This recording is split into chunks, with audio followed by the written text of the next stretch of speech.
flashy light on back here. Like a little flashy light. So someone just asked me a question about weapons in 5th edition. Now, I'm not a 5th edition expert, but I do know a hell of a lot about weapons. And I have been playing D&D for a hell of a long time. And specifically, he asked, like, what do I think I should use the stats for the war scythe? And frankly, the simplistic model being used in 5th edition for weapons, I just suggested he just repaint the glaive and probably be done with it. And that would be a fast, dirty way of achieving that end.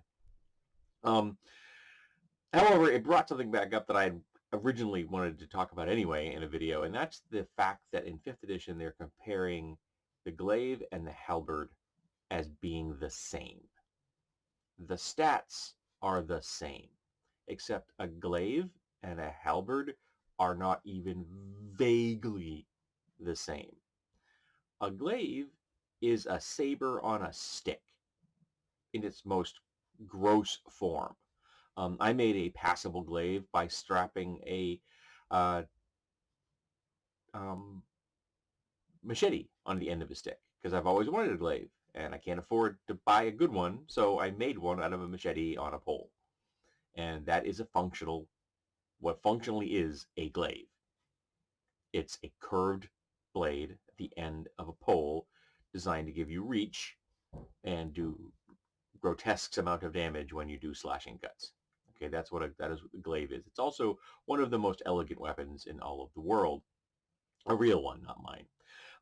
Mine is a post-apocalyptic glaive. It is somewhat brutal looking. I think it's made out of a South American machete, if I'm not incorrect. Whereas in halberd, which I've also made, go check out my DeviantArt, you can see pictures of both of these things, is a Swiss Army knife of a polearm. It is the most versatile of all polearms. A halberd rather, is designed for thrusting. It is designed for chopping or slashing, because we don't only have a chopping stat in 5th edition. We have piercing, we have slashing, we have bludgeoning. And the back of the halberd can be a number of different things. It can be a spike.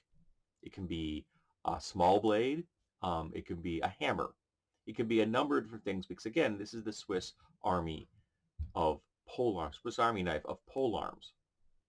A common thing would be to have a short, very rigid spike for like armor penetration, so that you could turn the thing around so that the spike is backwards, and you just bring it down on somebody who's in armor. The same purpose being used if it has a hammer. The idea being to rather than penetrate the armor, is to dent the armor in. Because if you dent in plate armor, it stays dented in. Remember that it doesn't pop back like cloth. And so if you hit someone in the lung area, the chest region, you can actually impact their capacity to breathe. And if you strike them in the head, you could quite possibly, at the minimum, crimp their helmet enough they can't get it off, and you're also now limiting their ability to move their heads, and potentially you're giving them a concussion that is constantly under pressure. Not a good thing if you're trying to fight.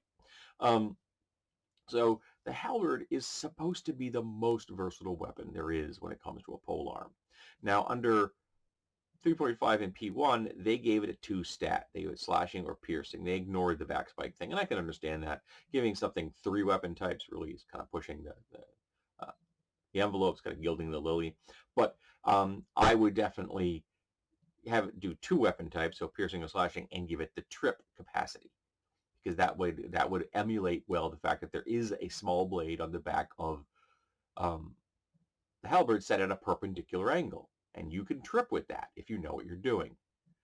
You can also block with it if you know what you're doing, as well as blocking with the blade itself, because the blade, the axe blade is often set at an angle like this. Then you have the blade like this. I think the one I made was right angles like this, because I was reusing an axe blade I had designed for something that I didn't like, so I repurposed it as a halberd. But yeah, glaives and halberds are not the same. Yes, both have reach, both can do slashing damage, absolutely, but the halberd should be able to do piercing damage and have a trip attack. That is a realistic model of a halberd. Having them just simply statted as being identical That is an insult to both weapons, and is entirely inappropriate in my book. And I can't imagine how anyone thought that was a good idea. Now, I don't know how many of you are familiar with the polearms of first edition. First edition had a laundry list of polearms, and they were called every conceivable name thrown at the game from historical references.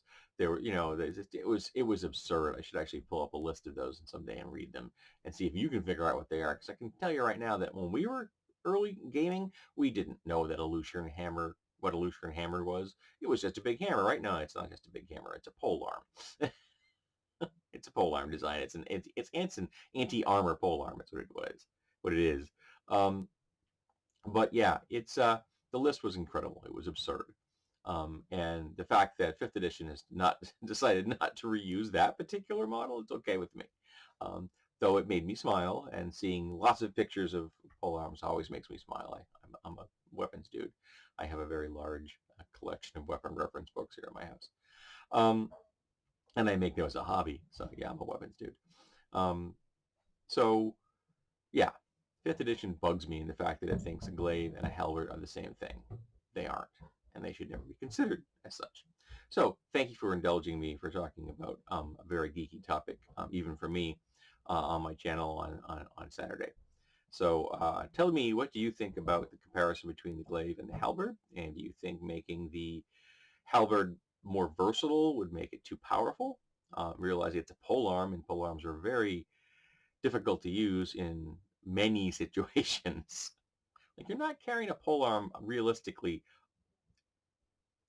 in most dungeons. Let's be honest, it's not appropriate. They're not going to be crawling through tunnels with a halberd and having it be useful, even as a spear at that point. But there are limitations to having a polearm that you don't have, say, for using a short sword, which is far easier to use in almost under any circumstance. Okay, so let's talk about weapons.